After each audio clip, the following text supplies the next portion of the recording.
Hello students, मैं हूं सुशील sir, एजी physics वाला। आज हम गाउस लॉ के एप्लीकेशंस की बात करेंगे, लेकिन उससे पहले गाउस लॉ के एप्लीकेशन पढ़ने से पहले हम थोड़ी बात करेंगे डिस्ट्रीब्यूशन ऑफ चार्ज, क्योंकि इसकी हमें यहाँ आगे ज़रूरत पड़ेगी। तो हम सबसे पहले बात करते हैं चार्ज डिस्ट्रीब्यूशन।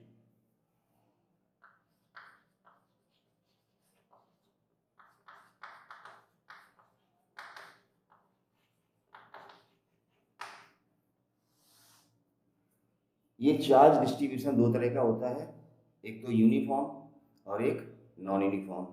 नॉन यूनिफॉर्म की तो ज़्यादा जरूरत पड़ेगी नहीं गाउस लॉ में, हमें यूनिफॉर्म डिस्ट्रीब्यूशन ऑफ चार्ज चाहिए। फिर भी मैं बता देता हूँ कि चार्ज डिस्ट्रीब्यूशन दो तरह का होता है, एक तो यूनिफॉर्म डिस्ट्रीब्यूशन ऑफ चार्ज,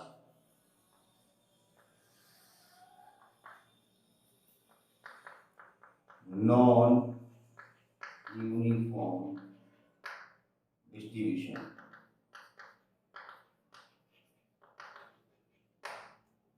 और दूसरा होता है यूनिफॉर्म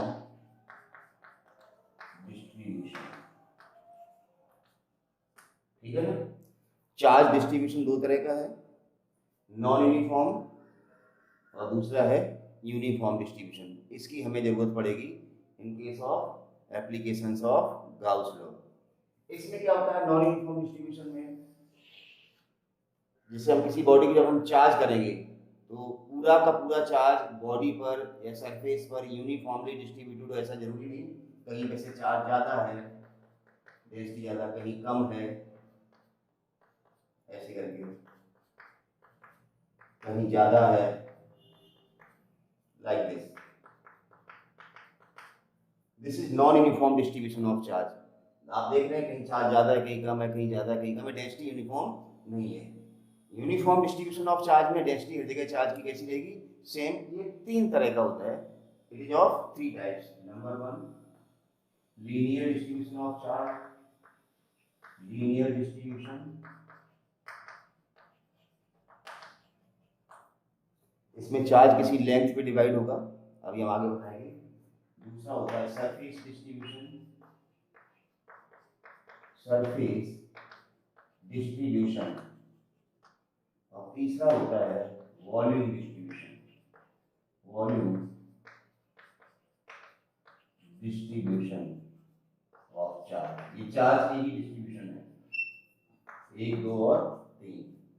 इनको हम थोड़ा सा बता देते हैं और उसके बाद में एप्लीकेशन ऑफ गाउस लॉ शुरू करते हैं।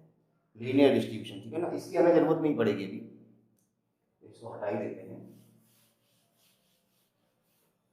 ये तीन तरह के डिस्ट्रीब्यूशन पढ़ने, इन तीनों का यूज है एप्लीकेशन ऑफ गाउस लॉ में। जब हम लाइन चार्ज पढ़ेंगे तो इसकी जरूरत पड़ेगी, जब हम शीट पढ़ेंगे तो इसकी जरूरत पड़ेगी है, जब हम नॉन कंडक्टिंग स्फीयर पढ़ेंगे तो हमें इसकी जरूरत पड़ेगी। ठीक है ना। तो ये तीनों ही डिस्ट्रीब्यूशन बहुत ही इंपॉर्टेंट है, तो मैं एक बार इनको थोड़ा सा डिटेल बता देते हैं।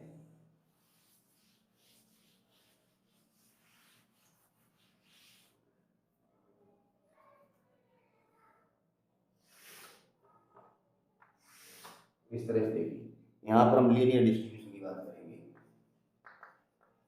लीनियर डिस्ट्रीब्यूशन ऑफ charge,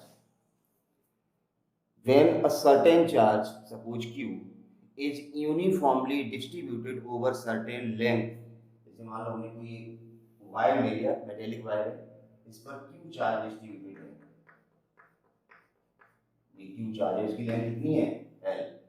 अब since this charge is uniformly distributed, मतलब पूरी लेंथ l पे q चार्ज है, तो यूनिट लेंथ कितना होगा, हम यूनिटरी मेथड लगा सकते हैं क्योंकि चार्ज का डिस्ट्रीब्यूशन कैसा है, यूनिफॉर्म। तो चार्ज पर यूनिट लेंथ कितना होगा, q अपॉन l। इसको हम कहते हैं लीनियर डेंसिटी ऑफ चार्ज। तो यहाँ पर वर्ड आएगा, जब लीनियर डिस्ट्रीब्यूशन ऑफ चार्ज होगा तो वर्ड आएगा linear density of charge, linear density of charge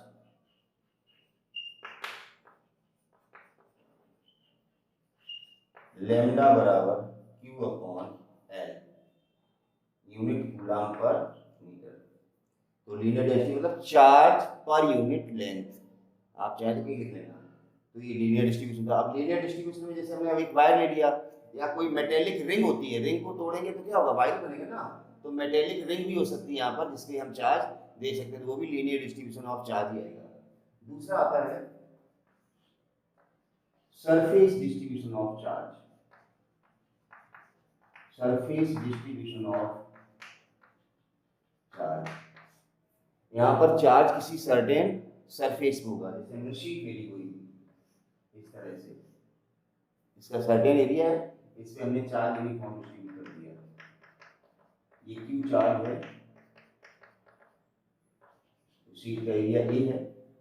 या इसी तरह से कोई हम स्फीयर भी ले सकते हैं, स्फीयर है, ठीक है ना। और अगर ये कंडक्टिंग स्फीयर है, कैसा है, कंडक्टिंग स्फीयर, तो चार्ज कहाँ जाएगा, पूरे सरफेस पे, ये कंडक्टिंग स्फीयर है, कंडक्टिंग स्फीयर।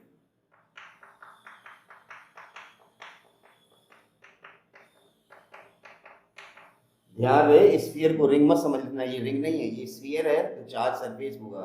अब रिंग जब होता है ना, चार्ज कहाँ होता है, उसकी सरकमफ्रेंस पे, मतलब उसकी लेंथ पे होता है, ध्यान रखने वाली बात, वो यहाँ आएगा, ये स्फीयर है।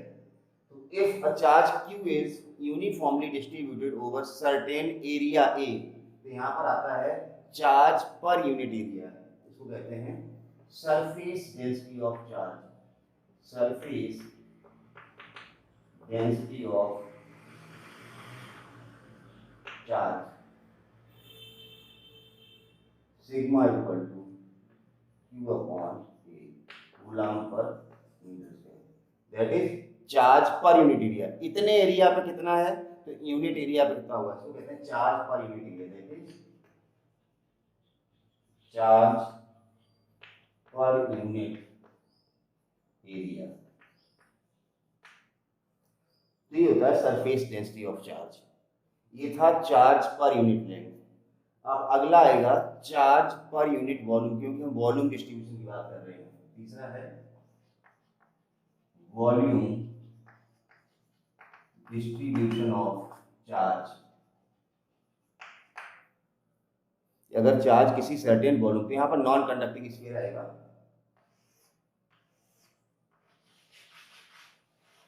ये है non conducting sphere, non conducting sphere, ठीक है ना। इसको जब हम चार्ज देंगे, इसको यहाँ नहीं लिखते हैं, तो चार्ज पूरे वॉल्यूम में यूनिफॉर्मली डिस्ट्रीब्यूट होगा,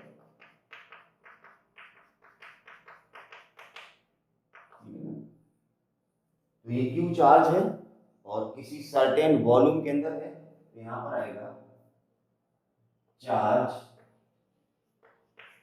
पर यूनिट वॉल्यूम निकालेंगे, charge per unit volume, that is volume density of charge, volume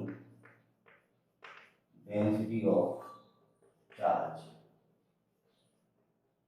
ठीक है ना, rho Q upon V, coulomb per metre cube, charge per unit volume.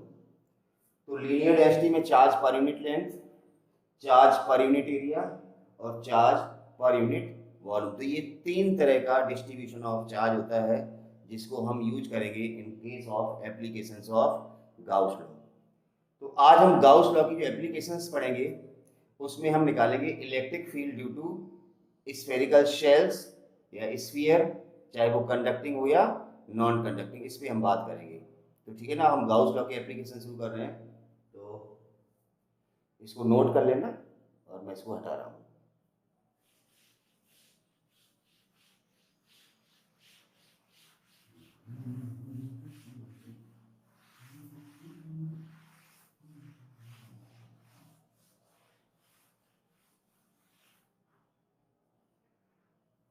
अब हम पढ़ेंगे एप्लीकेशंस ऑफ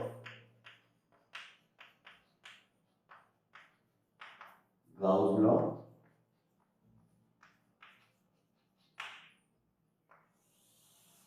देखिए बहुत सारे एप्लीकेशंस हैं, सब में हमें गाउस लॉ ही अप्लाई करना है। तो आज जो हम एप्लीकेशन पढ़ने जा रहे हैं, इसको ढंग से समझ लेना, क्योंकि सब में गाउस लॉ तो वही लगेगा ना, गाउस लॉ देखिए, गाउस लॉ तो बदलेगा नहीं, तो किस तरह से करते हैं। तो आज का जो हमारा एप्लीकेशन होगा, intensity of electric field due to, intensity of electric field due to spherical shells या स्फीयर, ये बात करेंगे। स्फेरिकल शेल के कारण इलेक्ट्रिक फील्ड या स्फीयर के कारण। अब यहाँ दो चीजें हो सकती हैं, ये जो स्फीयर है हमारा वो कंडक्टिंग है या नॉन कंडक्टिंग। हम बता देते हैं आपको किसमें आपको क्या क्या करना है। तो जैसे हम बात कर रहे हैं स्फेरिकल शेल, स्फेरिकल शेल का मतलब हॉलो स्फीयर।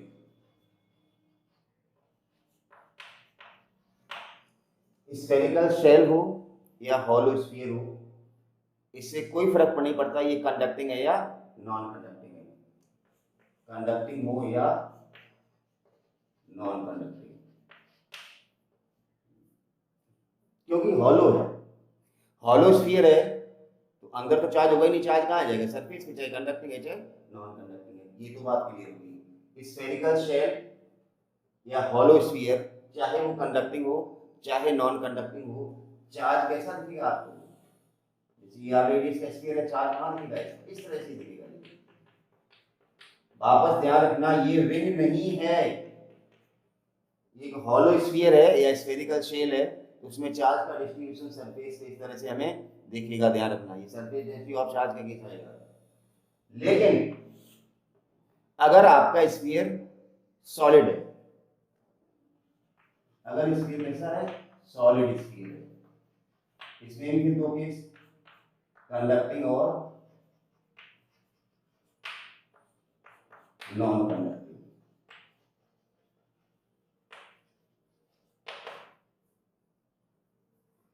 वापस सुनिए, ये हॉलो स्फीयर है या स्फेरिकल शेल, कंडक्टिंग या नॉन कंडक्टिंग कुछ भी हो, चुकी हॉलो है तो चार्ज कहाँ जाएगा, सरफेस पे। अब इधर आ जाइए, सॉलिड स्फीयर की बात हो रही है,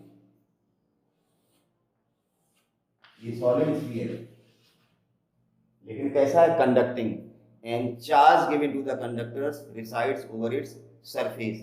इसको भी हम चार्ज देंगे तो चार्ज कहाँ जाएगा, सरफेस पे।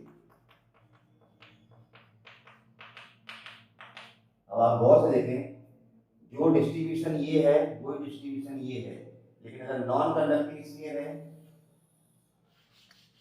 नॉन कंडक्टिंग, तो इसमें जो भी चार्ज दिया जाएगा वो पूरे वॉल्यूम में यूनिफॉर्मली डिस्ट्रीब्यूटेड होगा, पूरे वॉल्यूम में।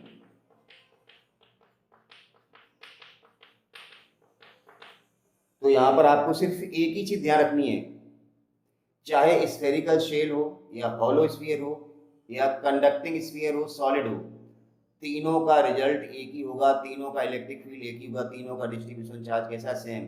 सिर्फ डिफरेंस कहाँ आएगा, ये सिर्फ अलग है।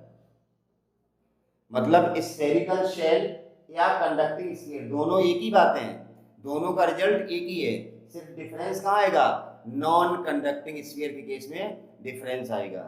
तो हम पहले पढ़ते हैं intensity of electric field due to spherical shell को, हॉलो स्फीयर को, कंडक्टिंग स्फीयर को, कुछ भी एग्जाम में आए तो आपको वही लिखना है, ठीक है ना। लैंग्वेज में चेंज करना, अगर स्फेरिकल शेल कहा गया है, क्योंकि ये जो टॉपिक है बोर्ड पॉइंट ऑफ व्यू से भी काफी इंपॉर्टेंट है, डेरिवेशंस पूछे जाते हैं। तो अगर स्फेरिकल शेल क्वेश्चन में आया तो कंसीडर स्फेरिकल शेल, अगर कंडक्टिंग स्फीयर आया तो कंसीडर कंडक्टिंग स्फीयर। बाकी सब रामायण वही है, रेडियस वही लेनी, चार्ज सरफेस पे लेना, सेम गाउस लॉ लगाना, सारे रिजल्ट सेम होंगे, ठीक है ना। तो बस एक वर्ड चेंज करना है, स्फेरिकल शेल या कंडक्टिंग शेल, दोनों के रिजल्ट सेम है। डिफरेंस कहाँ आएगा, नॉन कंडक्टिंग स्फीयर, तो नॉन कंडक्टिंग स्फीयर को अलग से सीखना है, बाकी दोनों सेम है। तो चलते हैं स्फेरिकल शेल।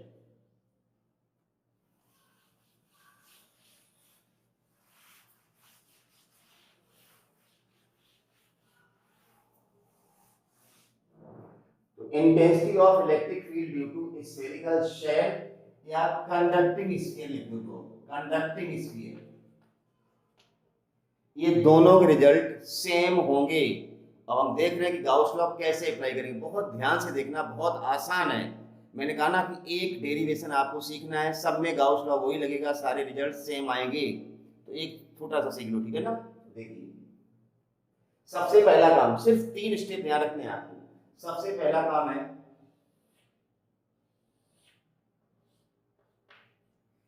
जिसके कारण इलेक्ट्रिक फील्ड निकालना है, जिसके कारण, स्फेरिकल शेल के कारण निकालना है या कंडक्टिंग स्फीयर के कारण निकालना, उसको बनाना पड़ेगा। अभी इसके कारण निकालना है, हमने मान लिया है कि स्फेरिकल शेल है या मान लो कंडक्टिंग स्फीयर, दोनों का मतलब एक ही है। अब इस पे चार्ज ना होगा, इस तरह से यूनिफॉर्म डिस्ट्रीब्यूटेड होगा।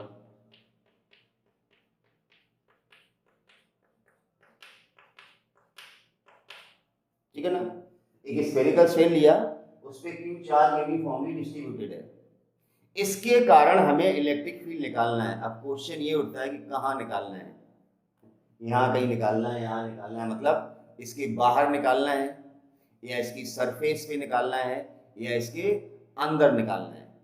तीनों केस अलग अलग हैं, तो हम पहला केस लेने जा रहे हैं बाहर निकालने के लिए। तो पहला केस है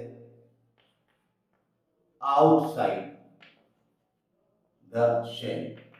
इलेक्ट्रिक फील्ड कहाँ निकालने जा रहे हैं, शेल के बाहर, मतलब हम जो पॉइंट लेंगे वो उसका डिस्टेंस रेडियस से बड़ा होगा। क्लियर? तो पहला काम क्या है कि जिसके कारण इलेक्ट्रिक फील्ड निकालने जा रहे हो वो बना लो। स्फेरिकल शेल के कारण निकालने जा रहे हो, शेल बना लिया। दूसरा काम है इलेक्ट्रिक फील्ड कहाँ निकालना है, बाहर निकालना। तो बाहर पॉइंट ले लो, हमने ले लिया बाहर पॉइंट, ले लिया हमने पॉइंट, और इसकी डिस्टेंस कितनी लेनी, स्मॉल आर, और स्मॉल आर बड़ा है कैपिटल आर, दिख गया ना, दूसरा काम हो गया। तीसरा काम है गाउसियन सरफेस बनाना, क्योंकि आपको गाउस लॉ लगाना है, आपको हाइपोथेटिकल सरफेस चाहिए। तो जहां पर भी इलेक्ट्रिक फील्ड निकालना है स्मॉल आर डिस्टेंस पे, इसी को रेडियस मान के स्फेरिकल गाउसियन सरफेस की कल्पना करो।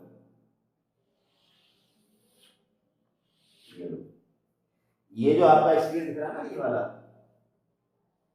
ये गाउसियन सरफेस है, ये वाला।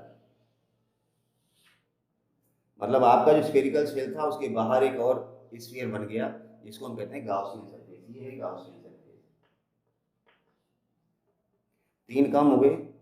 पहले जिसके कारण इलेक्ट्रिक फील्ड निकालना वो बनाया, फिर कहाँ इलेक्ट्रिक फील्ड निकालना पॉइंट लिया, और गाउसियन सरफेस बना दिया। अब कुछ नहीं करना है, गाउसियन सरफेस पे एक एलिमेंट्री एरिया लेना, कहीं पर भी लो, जैसे हमने यही ले लिया, ये ले लिया डीए। तो डीए डायरेक्शन किधर होगा, बाहर, नॉर्मल टू द सरफेस।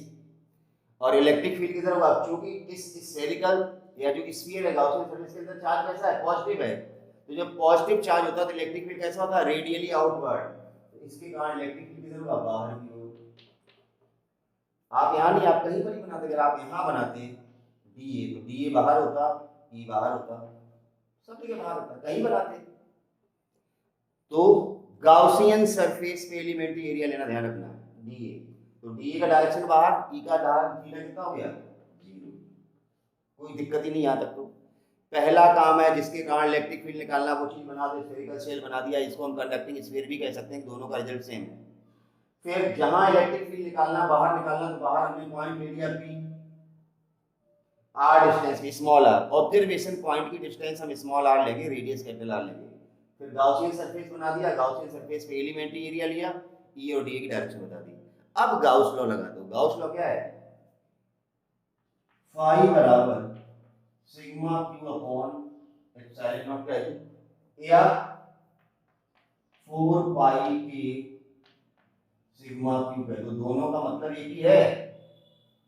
अब चूंकि हमें फ्लक्स तो निकालना है नहीं, हमें क्या निकालना है, इलेक्ट्रिक फील्ड। इस फ्लक्स की हम क्या लिख सकते हैं, integral of E dot D, flux की डेफिनेशन है, इज इक्वल टू 4 पाई के, ये गाउस लॉ है। इलेक्ट्रिक फील्ड निकालना, इसलिए हमने फाई लेके ई डी लिखा, और राइट हैंड साइड तो वैसा ही है।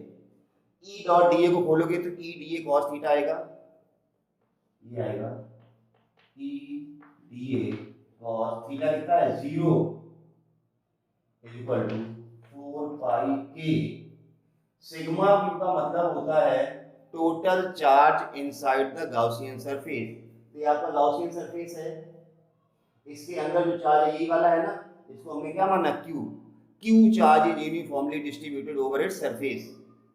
तो सिग्मा क्यू ये क्या है, क्यू, cos 0 कितना हो गया, 1, तो क्या बचा, integral E D is equal to 4 pi के क्यू, ई तो बाहर आ जाएगा, और इंटीग्रल डीए। डीए क्या है, DA is the elementary area on this Gaussian surface. तो इंटीग्रल डीए का मतलब है टोटल सरफेस एरिया, रेडियस कितना, स्मॉल आर, तो टोटल एरिया कितना हो जाएगा, 4 pi R square is equal to 4 pi के क्यू। 4 पाई से 4 पाई कट गया, आर स्क्वायर कितना आएगा नीचे, तो ई बराबर के क्यू अपॉन, बहुत जाना पहचाना सा लग रहा है, KQ/R²। तो इस तरह से हम गाउस लॉ को अप्लाई करते हैं। अब इसका दूसरा केस आएगा at the surface of the cell, ठीक है ना। तो अब electric field at the surface of the cell, case B है इसका, at the surface of cell, मतलब स्मॉल आर किसके बराबर हो जाएगा, ध्यान रहे स्फेरिकल शेल या कंडक्टिंग स्फीयर दोनों का रिजल्ट एक ही है, इसलिए हम स्फेरिकल शेल लिखें या कंडक्टिंग स्फीयर आए तो भी रिजल्ट सेम है। अब आपका पॉइंट कहाँ होगा, सेल के सरफेस पे, मतलब यही होगा, ये था की पॉइंट हो गया ना, small R equal to capital R. अब मैंने क्या बताया था, जिस पॉइंट पे इलेक्ट्रिक फील्ड निकालना है उसी डिस्टेंस को रेडियस मान के गाउसियन सरफेस बनाओ। अब अगर इसी को रेडियस मान के गाउसियन सरफेस बनाएंगे तो गाउसियन सरफेस तो यही रहा ना, तब आपका स्फेरिकल शेल इटसेल्फ यही एक गाउसियन सरफेस का काम कर रहा है, यही गाउसियन सरफेस है, नया गाउसियन सरफेस बनाने की जरूरत नहीं है। अब इसी के एलिमेंट एरिया ले लो, कहीं पर भी ले लो, ये ले लिया हमने,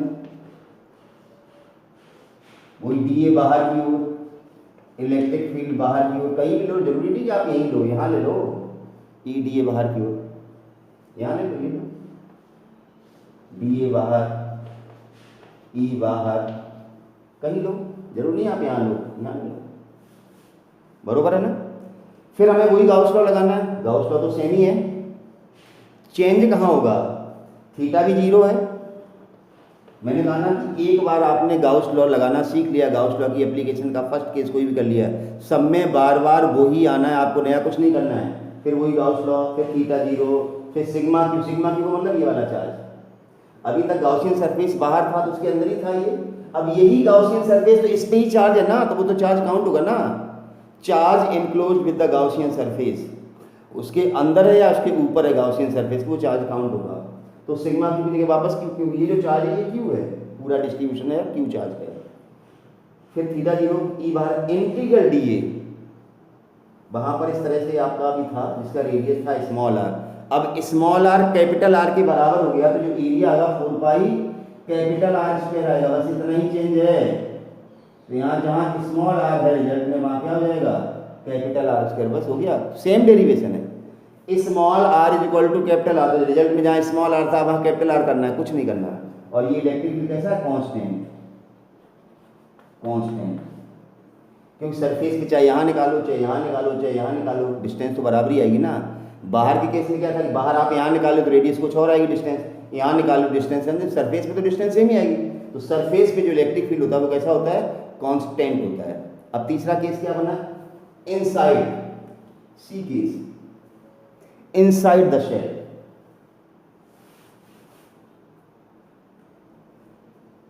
inside the shell, small R is less than, कहाँ चेंज करना है, जो पी पॉइंट आपने सरफेस पे लिया था अभी हमें अंदर कहीं पॉइंट लेना पड़ेगा, ये ले लिया अंदर, कहीं ले लो, पी पॉइंट लिया स्मॉल आर। अब मैंने क्या बताया था, जहां पर ऑब्जर्वेशन पॉइंट है उसी को रेडियस मान के, इसको ही रेडियस मान के आप गाउसियन सरफेस बनाएंगे, ये लो। अब आपका ये गाउसियन सरफेस है, ये वाला गाउसियन सरफेस, ये नहीं है। अब आप अगर ध्यान से देखें तो इस गाउसियन सरफेस के ऊपर भी चार्ज नहीं इस पे, और ना इसके अंदर कोई चार्ज है, तो सिग्मा क्यू कितना हो जाएगा, ये 0, सिग्मा क्यू कितना हो जाएगा 0। जब सिग्मा क्यू 0 हो जाएगा तो इलेक्ट्रिक फील्ड कितना आएगा, 0, कुछ नहीं करना है। कंडक्टिंग स्फीयर या स्फेरिकल शेल के अंदर चूंकि चार्ज नहीं होता है, सिग्मा क्यू 0 है, तो ई का मान कितना आएगा, ये टर्म 0 हो जाएगा, तो इलेक्ट्रिक फील्ड 0। तो हमने ये पढ़ा था गाउस लॉ का पहला एप्लीकेशन, जिसमें हमने स्फेरिकल शेल या कंडक्टिंग स्फीयर, ठीक है ना, या नॉन कंडक्टिंग भी शेल हो सकता है तो भी रिजल्ट वही, स्फीयर के केस में कंडक्टिंग है। तो इलेक्ट्रिक फील्ड के रिजल्ट क्या थे, इनको हम ग्राफ में भी दिखा सकते हैं।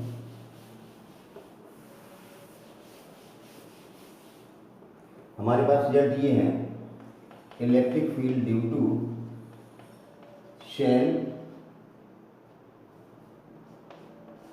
शेल कैसा भी हो, शेल का मतलब हॉलो स्फीयर या हॉलो स्फीयर, कंडक्टिंग स्फीयर, सबका रिजल्ट एक ही है। क्या था रिजल्ट? ई आउटसाइड कितना था? के क्यू अपॉन आर स्क्वायर, या हम कह सकते हैं E is proportional to R square. दूसरा केस था सरफेस पे k q upon capital R square जो कि कांस्टेंट था, और तीसरा केस था ई इनसाइड जो था 0। ये 3 रिजल्ट थे हमारे पास। तो डिस्ट्रीब्यूशन कुछ इस तरह का था कि आर रेडियस का शेल है, चार्ज बाहर है,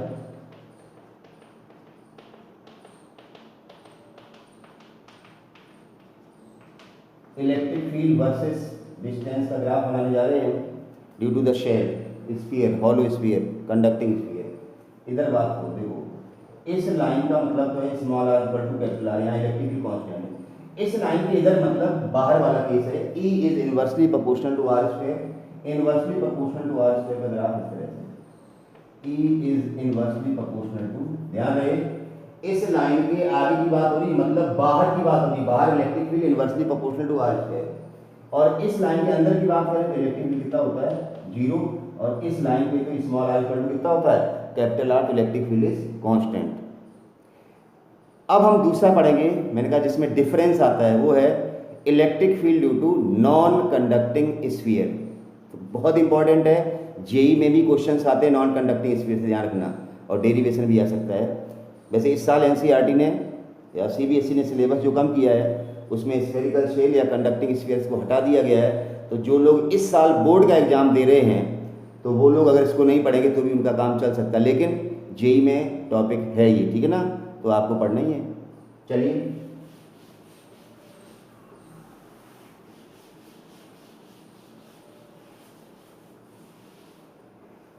अब electric field due to non conducting sphere, electric field due to non conducting sphere. अभी थोड़ी देर पहले बताया था कि नॉन कंडक्टिंग स्फीयर में चार्ज जो होता है वो इनसाइड द स्फीयर होता है और uniformly distributed in its whole volume, पूरे वॉल्यूम में, ठीक है ना।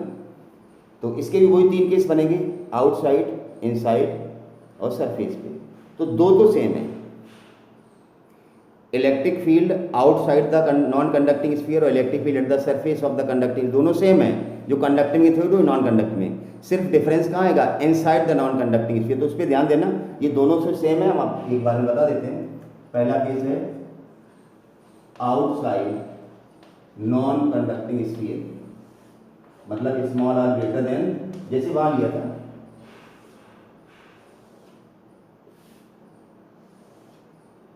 ये एक नॉन कंडक्टिंग स्फीयर है and Q charge is uniformly distributed inside its whole volume, पूरे वॉल्यूम में क्यू चार्ज है। फिर मैंने बताया ये पूरा चार्ज क्यू है, अपने दिमाग रखना, इसके अंदर चार्ज है, ये क्यू है। बाहर इलेक्ट्रिक फील्ड निकालना, ये लीजिए पॉइंट बाहर, वही आर डिस्टेंस पे। दूसरा काम वही है, ये बना दिया गाउसियन सरफेस। तीसरा काम वही है, एलिमेंट्री एरिया ले लो, कहाँ पर? गाउसियन सरफेस पे। ये डी ले लिया हमने, छोटा सा पार्ट, इसका डायरेक्ट फील्ड किधर होगा? बाहर। इलेक्ट्रिक फील्ड किधर होगा? बाहर। क्यों इलेक्ट्रिक फील्ड बाहर क्यों होगा? क्योंकि इस गाउसियन सरफेस के अंदर चार्ज कैसा? Positive, and electric field lines are radially outward due to the positive charge. तो पॉजिटिव चार्ज है, इलेक्ट्रिक इधर इधर, नॉर्मल टू द सरफेस ही आएगा हर जगह। अब क्या दिक्कत? गाउस लॉ लगाओ, वही रिजल्ट आएगा। Integral of E dot D is equal to 4 pi k sigma Q. इसको खोलेंगे, E D A cos theta आएगा, थीटा कितना है? 0 है, यहाँ भी थीटा कितना है? 0 है, कॉस 0 कितना होता है? 1, तो आएगा सिर्फ डायरेक्ट लिख रहा हूँ, ई D A 4 pi k sigma Q total charge inside the Gaussian surface. ये गाउसियन सरफेस है, अब इसके अंदर चार्ज ये होगा। देखो अभी थोड़ी देर पहले क्या था, स्फेरिकल शेल में ये चार्ज जो था ना, ये यहाँ पर था, अब यार ये चार्ज यहाँ हो या ये चार्ज यहाँ है, इसके तो अंदर ही है ना, तो रिजल्ट पे कोई फर्क नहीं पड़ेगा। ये गॉसियन सरफेस है, कंडक्टिंग स्फीयर में ये चार्ज यहाँ था, तो यहाँ था तो भी इसके अंदर था और यहाँ है तो भी इसके अंदर, तो सिग्मा क्यू की जगह क्या आएगा, ये पूरा चार्ज इस गॉसियन सरफेस के अंदर ही है, तो सिग्मा क्यू वापस क्यों आ गया। फिर वही चीज ई बाहर आ जाएगा, इंटीग्रल डी की जगह किसका एरिया आएगा, इस गॉसियन सरफेस का एरिया लिखते हैं हम, तो इसका रेडियस कितना है, स्मॉल आर है, एरिया कितना होगा 4 pi R square equal to 4 pi के क्यू, ये कट जाएगा, ई बराबर वही रिजल्ट आ जाएगा के क्यू अपॉन आर स्क्वायर। कुछ भी चेंज नहीं है नॉन कंडक्टिंग में भी, बाहर वाला रिजल्ट वही, सरफेस वाला रिजल्ट वही है। अगर हम सरफेस पे निकालें दूसरा case, at surface of non conducting sphere, मतलब small R equal to capital R, कुछ नहीं, ये पॉइंट भी यहाँ नहीं हुआ, कहाँ हुआ, सरफेस हुआ, ये तो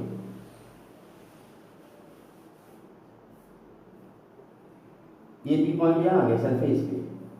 अब मैंने क्या बताया, ये पी पॉइंट यहाँ, यही गॉसियन सरफेस हो गया अब आपका, अलग से बनाने की जरूरत नहीं, यही गॉसियन सरफेस है।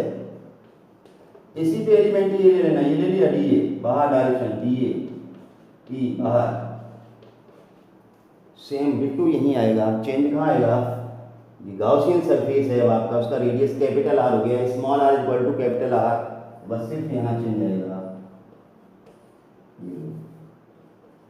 और ये कैसा हो गया कांस्टेंट। जो अंतर है वो कहाँ है, इनसाइड, वही मेन है, और उसी को देखते हो कैसे पढ़ते हैं, ठीक है ना, inside non conducting sphere, very important.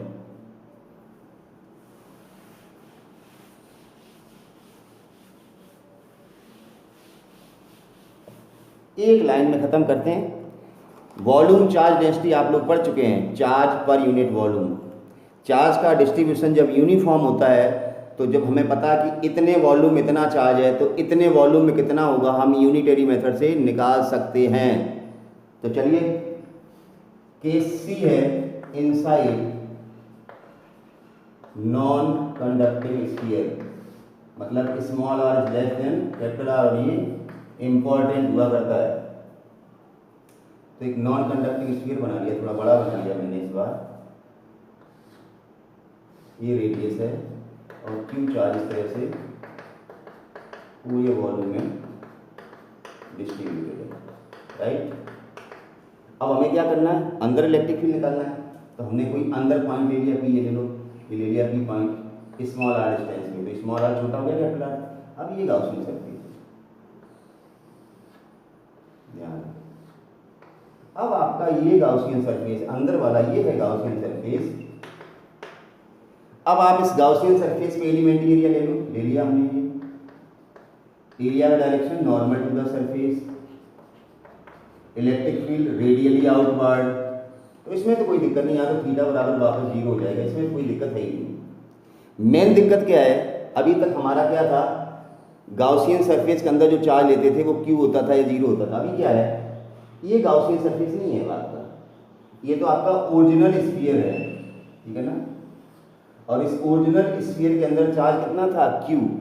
अब ये जो अंदर एक छोटा स्फीयर दिख रहा है जिसको हम गॉसियन सरफेस कह रहे हैं, इसके अंदर चार्ज क्यू तो नहीं होगा, कम होगा ना, जीरो भी नहीं है, तो इसके अंदर चार्ज कितना वही निकालना है, वही सिग्मा क्यू की जगह रखना है। तो देखिए, पहले हम चार्ज ही निकाल देते हैं, उसके बाद कुछ है ही नहीं।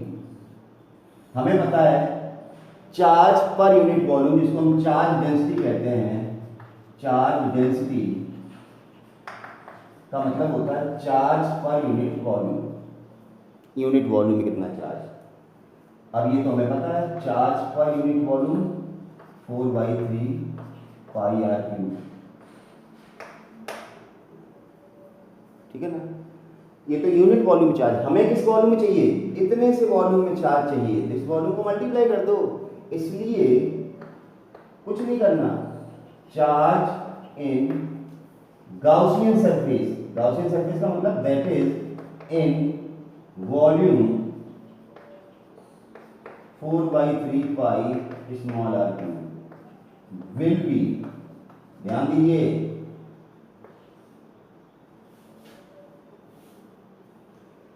डेंसिटी का मतलब charge per unit volume, unit volume इतना चार्ज है तो हमें क्या चाहिए, चार्ज इन गाउसियन सरफेस, मतलब इस वॉल्यूम में कितना चार्ज होगा, यूनिट वॉल्यूम इतना तो इस वॉल्यूम कितना होगा, मल्टीप्लाई तो करना है वही। इसका मतलब क्या है इस लाइन का, unit volume charge upon volume, unit volume में चार्ज इतना, कितने वॉल्यूम कितना होगा, तो इसी को हम सिग्मा क्यू कह सकते हैं या क्यू डैश कह दो, वो होगा Q upon 4/3 pi R cube into 4/3 pi. फिर से समझ लो ये लाइन, ये क्या लिखा है, charge per unit, unit volume इतना चार्ज है तो इस वॉल्यूम कितना होगा, मल्टीप्लाई कर दिया चार्ज आ गया।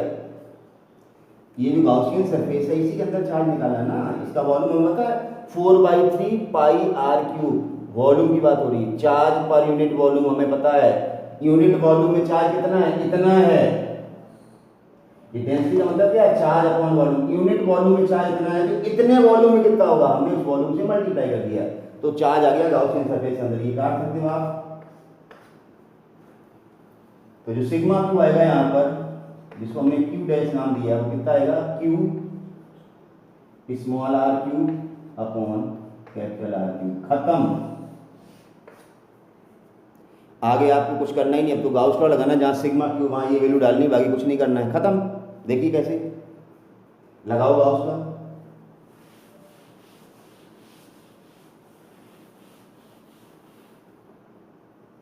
ये जो हमने चार्ज के टर्म में डेरिवेशन किया इसको हम डेंसिटी के टर्म में भी कर सकते थे। देखिए गाउस लॉ लगाइए, integral E dot D A 4 pi k sigma Q, यहाँ तो कोई दिक्कत ही नहीं, ई और डी ए क्या आएगा 4 पाई आर स्क्वायर। ऐसा मत करना यहाँ भी वॉल्यूम टेक दो, इंटीग्रल डी ए का मतलब एरिया किसका, गाउसियन सरफेस का, ये गाउसियन सरफेस है जिसका रेडियस आर है, तो एरिया तो 4 पाई आर स्क्वायर ही आएगा, 4 pi R square equal to 4 pi के, और सिग्मा क्यू भी निकाल लिया था, क्यू आर क्यू अपॉन, ये गया 4 पाई से आर स्क्वायर गया, ई बराबर के क्यू एक आर बचा अपॉन, हो गया, मतलब E is proportional to R, E is directly proportional to R। इसको भी हम वेरिएशन को ग्राफ पे शो कर सकते हैं। अगर आपको डेंसिटी के टर्म में आंसर निकालना है तो ये Q लिखा है, डेंसिटी क्या होती है, Q अपॉन B, Q बराबर क्या हो जाएगा, डेंसिटी इंटू वॉल्यूम, तो आंसर डेंसिटी के टर्म आ जाएगा। पर जरूरत नहीं है, वो तो आप डेंसिटी के टर्म में हो तो आप कर सकते हो कन्वर्ट। ग्राफ पे कैसे दिखाएंगे, देखिए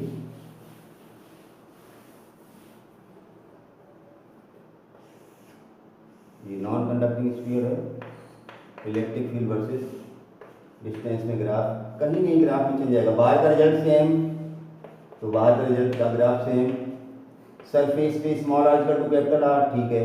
अंदर जो है ना, अंदर इलेक्ट्रिक फील्ड अभी जीरो नहीं है, E is proportional to R, तो E और R में ग्राफ स्ट्रेट लाइन, अंदर वाला ग्राफ ये straight line, E is proportional to R। तो this is the variation of electric field with distance due to the non conducting sphere, ठीक है ना। तो अगले हम जब वीडियो लेक्चर के साथ आएंगे तो गाउस लॉ के कुछ और एप्लीकेशन पढ़ेंगे। तो इस लेक्चर में हमने बताया था डिस्ट्रीब्यूशन ऑफ चार्ज क्या होता है, तीनों तरह का डिस्ट्रीब्यूशन, उसके बाद electric field intensity due to the spherical shells, conducting sphere, non conducting sphere. उसके बाद ध्यान से देखना, बहुत ही इंपॉर्टेंट सेक्शन है, काम आएगा। और चैनल को सब्सक्राइब नहीं किया है तो सब्सक्राइब कर देना, वीडियो जरूर देखना, ठीक है ना। Thank you very much.